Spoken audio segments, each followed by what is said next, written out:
அவர்களுடைய மரணத்திற்கு பிறகு வாஜ்பாய் அவர்கள் ஜனசங்க தலைவராக பொறுப்பேற்கிறார். அன்னைக்கு ஆனந்த விகடன்ல வந்த தலையங்கம் எனக்கு இன்னமும் ஞாபகம் இருக்கு.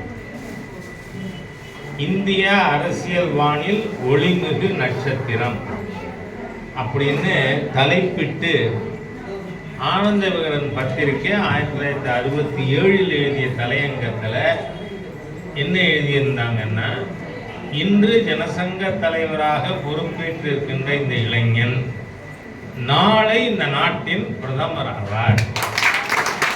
ஆக இந்த விளையும் பயிர் முளையிலே என்று சொல்லுவதற்கு ஒப்ப வாஜ்பாய் அவர்கள் ஆரம்பத்திலிருந்து மக்கள் மனதிலே பெரிய நம்பிக்கையை ஏற்படுத்தி இருந்தார். நீங்க வாஜ்பாய் அவர்கள் ஆட்சிக்கு வந்த பிறகு கொண்டு வந்த திட்டங்கள் எல்லாம் அவருடைய சிந்தனை அது பற்றி இருந்தது என்கின்ற காரணத்தினால்தான். நீங்க பார்த்தா 98, 2004 காலகட்டத்தில் மிகப்பெரிய அளவில் கோல்டு ஸ்டோரேஜ், நான் இங்கிருந்து விஜயவாடாக்கு காரில் போனால் வழியெல்லாம் கோல்டு ஸ்டோரேஜ், அந்த மாதிரியாக அந்த திட்டத்திற்கு முன்னுரிமை கொடுத்து செயல்படுத்தியதுக்கு காரணம் என்ன? 96ன்னு நினைவு எனக்கு. பெங்களூரில் பாரதிய ஜனதா கட்சியினுடைய தேசிய பொதுக்குழு நடக்குது.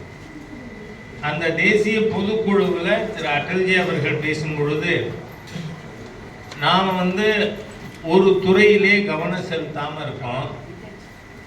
விவசாயிகள் உற்பத்தியை பெருக்கணும்னு பேசுறோம், ஆனால் உற்பத்தி செய்யப்பட்ட விவசாய பொருட்களை பாதுகாக்கிறோமா?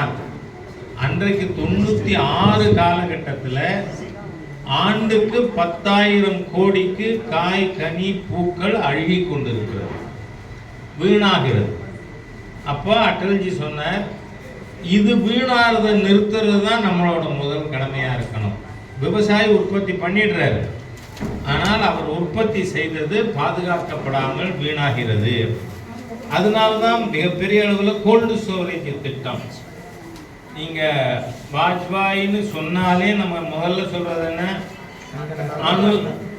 அணுசக்தி வல்லரசு, பொக்ரான் அணு ஆயுத சோதனை. நீங்க இதுல பார்த்தா அடல்ஜி அவர்களே சொன்னது,